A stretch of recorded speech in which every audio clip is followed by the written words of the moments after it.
counselors.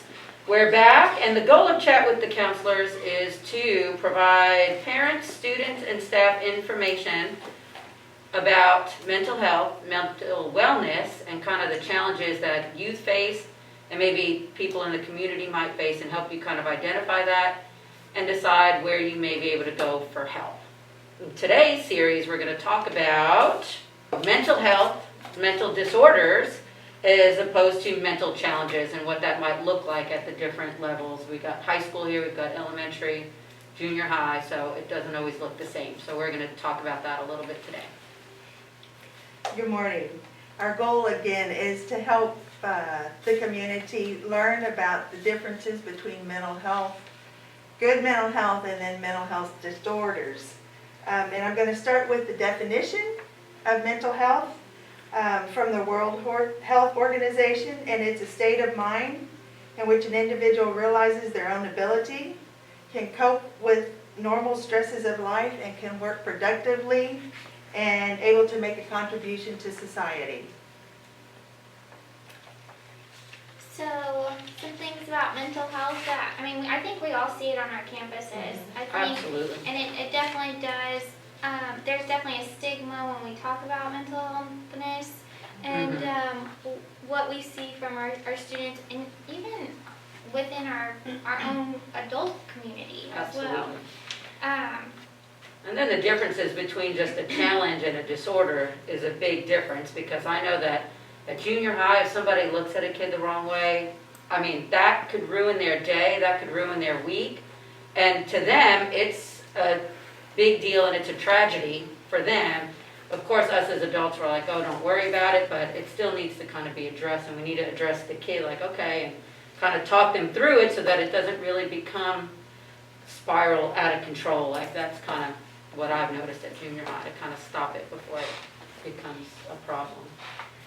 So we look at mental health on a scale, positive mental health on one end of the spectrum, and then of course mental disorder, mental illness on the other end, and we all fall in the middle of that, or in that scale at different times in our life.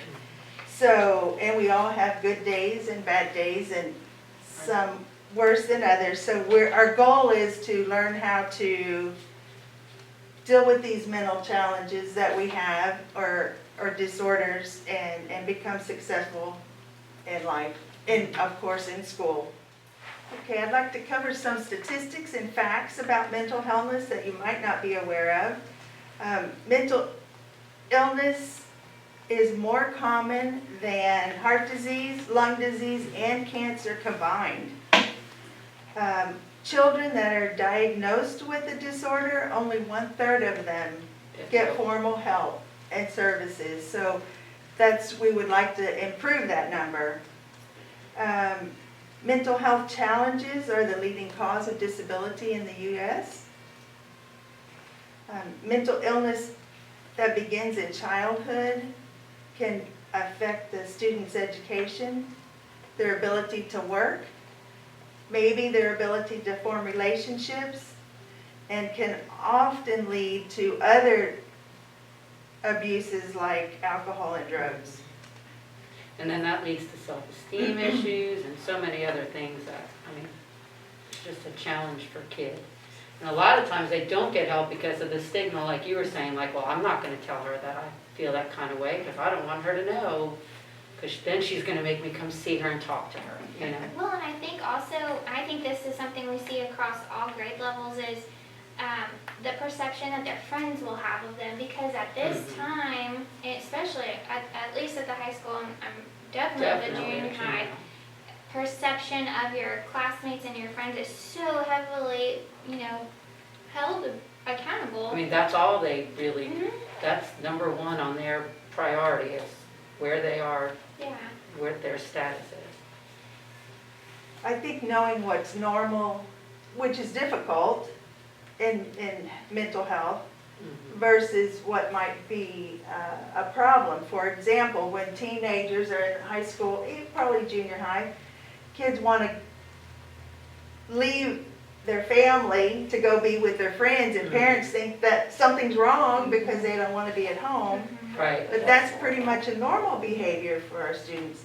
It's when they withdraw from everyone that becomes something we should look at and maybe. And it's situational. Each kid is different. Like some Absolutely. kids are kind of withdrawn.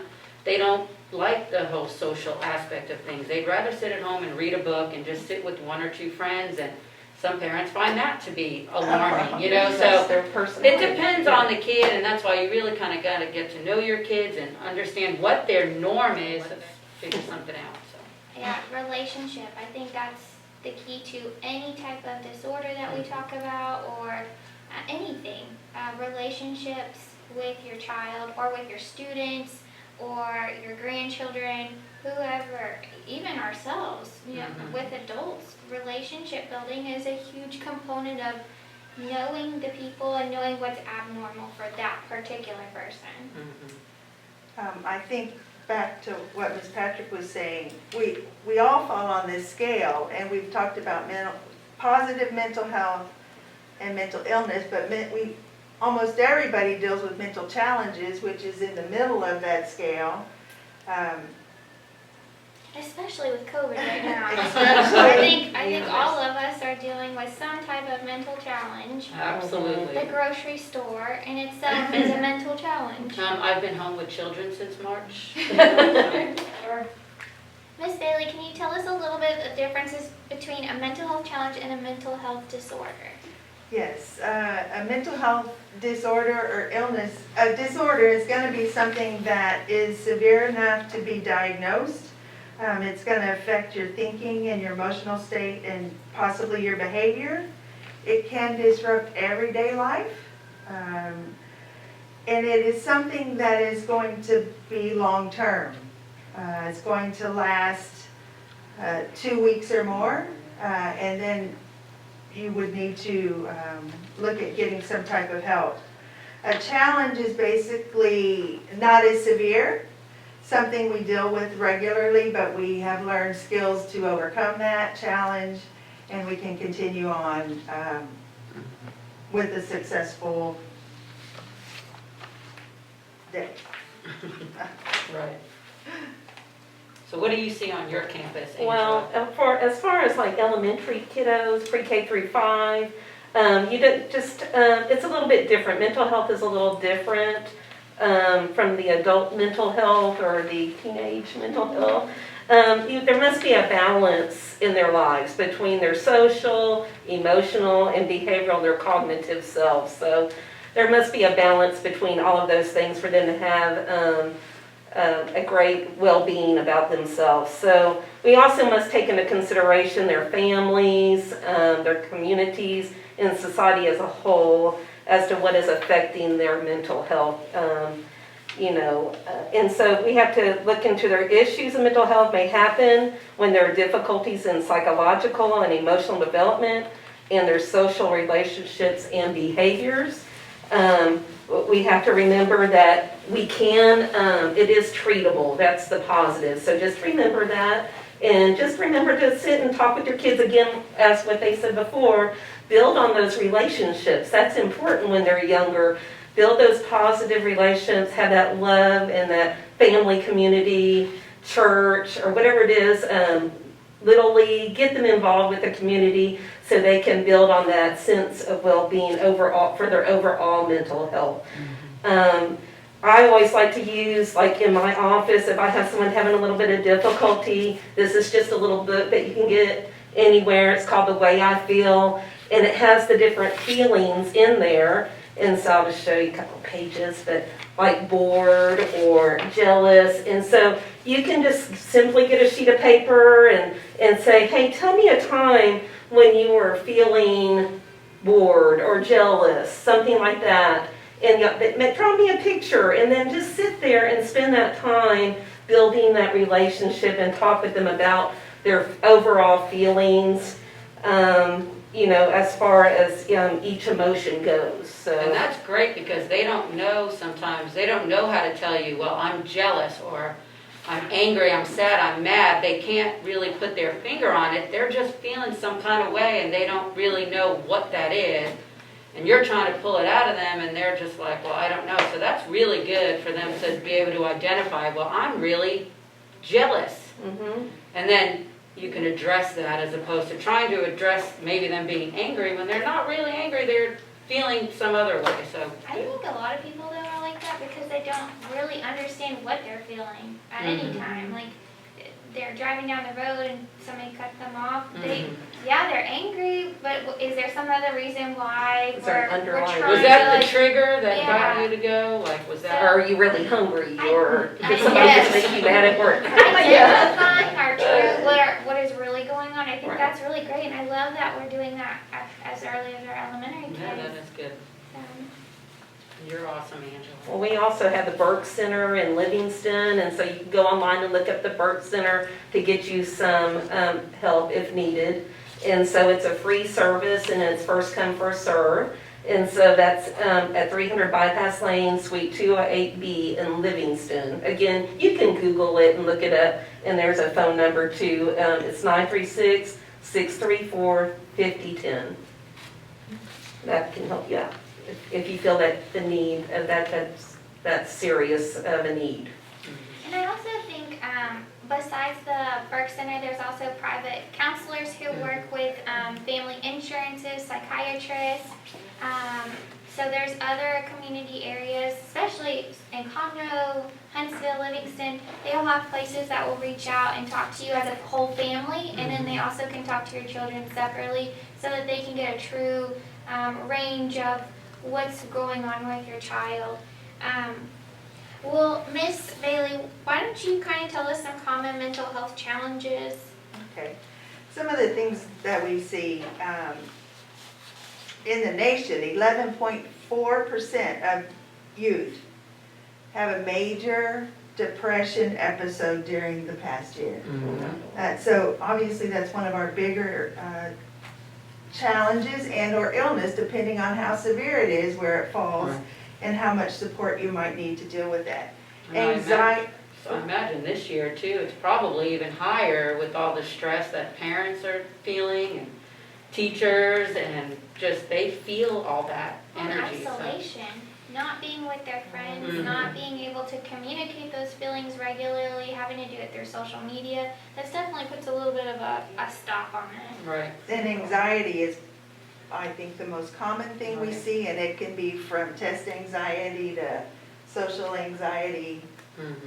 I know on our campus, we're seeing a little bit more anxiety in students adjusting to coming back to school with 8 classes and football and cheerleading and volleyball sports and student council, homecoming fair, all at one time.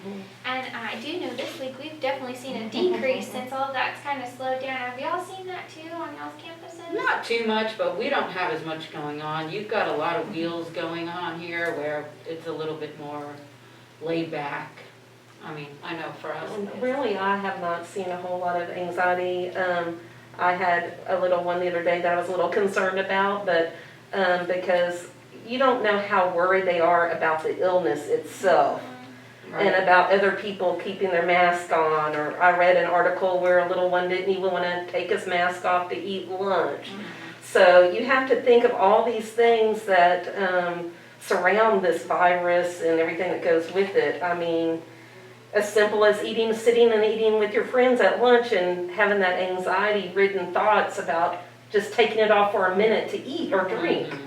So I haven't really seen it per se on my campus, but I am looking for it, you know, just in case they need to talk to someone about it. Right, because you have some kids that are like, I don't want to wear this mask, this is stupid, and others that are like, oh Ooh, my they God, wanna did you take put it Germex on? Like, did you wash that desk before I sat on Yeah. it? So you've got Two extremes. one or the other, so. You do. So Ms. Casso, can you talk to us about the impact of mental health challenges and disorders? Yeah, so just like we kind of said, this whole series on mental awareness, it definitely can start at a young age, and it can carry over to adults. And without proper treatment or counseling, it can manifest into other things such as alcohol abuse or drug abuse. And so those are definitely some things that will impact, but also for our students, when we're talking about children, it can impact their schoolwork, how they're socializing with their friends, how they're interacting even physically, whether it's on a baseball field. So definitely mental health challenges and disorders can impact a student. 50% of our human population will meet criteria for a mental health disorder at some point in our life, and we've just talked about COVID. Probably we've all been there within the last 6 months. So it's definitely something that we just need to keep in the back of our mind, that being aware of what's going on with our children and ourselves, because if we're not filling our cup, we can't fill everybody else's cup as well. So I think that's definitely, something that we just all need to keep in mind, how this all impacts our daily lives. And we can't always dismiss it as a phase. Sometimes it is a phase, but we can't just go ahead and assume that that's what it is. And some of the self-help things you can do, we've talked about a lot of opportunities, but just some specific things that might help you get through some of these challenges, some strategies. Definitely to eat healthy. We should be doing that for everything. Get up and get moving and get a little exercise. And of course, if you haven't been exercising, be sure and talk to your doctor before you do. Find something that interests you. If you like reading, get a new book. If you like cooking, create a new recipe. Listen to music. Find a hobby, something to take your mind off of what's causing the stress in your life. Try and be social if you can. Not everybody likes that. But join a club, organization, stay connected with your family and friends can be very helpful. And then also try to meditate. Learn to clear your mind, slow down, take some deep breaths. It's a great tool to help alleviate anxiety. I know my Bitmotion classroom that we have online, we have some links to meditation if you want to try it. There's also a Calm app that you can download on your phone, and it does have specific meditation and sleeping stories for children. So if that's something you're interested in, I highly suggest apps like that, and YouTube. They have really great resources on there. And adding just one or two of those things, make a big difference, could make a big difference in your mental health. And it definitely can make a difference in your overall mood and well-being. I think it's important to help our young people find a support system to work through these issues, these challenges that they're having. Right, and I always tell my kid, find positive self-talk. Some things like, okay, I got this, like, this is not a big deal, I can do this, I can do this. Because a lot of times they have that negative talk, like, oh my God, this is the worst day ever, and it's like, okay, well, what else could you use instead of worse? This could be the best day ever, and just kind of get them to change their words and change how they're talking to themselves, and then that kind of helps change their day. I'm like, that's not positive self-talk. Like, what are you saying to yourself? And they're like, what do you mean, what am I saying to myself? I'm like, that voice in your head. And sometimes they'll look at me like I'm crazy, like I have a voice in my head. I'm like, no, you know what I mean? Like, you're saying things to yourself, so. I also think I think when we're talking to each other too, when we're seeing each other in a grocery store, especially with masks, it's hard to range what a person is feeling when they're walking by you. I've made it a point to like, hey, good morning. I don't know you, but I'm going to say good morning to you anyways. Right. Because a positive affirmation can change that person, and then that person can change another person. And I think that's a really good thing. We are in this together, so we might as well start treating each other. This removes a lot. Yes, it does. And so whatever we can do with our words now, since we can't do it so much with our body language, or most you try with your we eyes. try. But definitely positive affirmations to other people too. Absolutely. We definitely talked about some resources. We talked about meditation. There's YouTube, Calm app. Also talk with a counselor. We are on campus, but for long-term treatment, definitely seek outside help. If you need references, we all have references for age-specific. So definitely reach out to us if you have any questions or need references for those kind of things.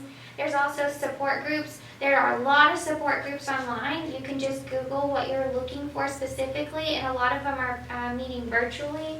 And so I think that's great, being able to not have to travel with 5 kids. You can Right. put one kid in a room with your cell phone or a computer and do your sessions with a group. If anyone is in need of a crisis hotline, the phone number is 1-800-392-8343. All right, well, thank you for joining us today for Chat with the Counselors. Please join us again next time. We're going to talk about child abuse and human trafficking. See you next time.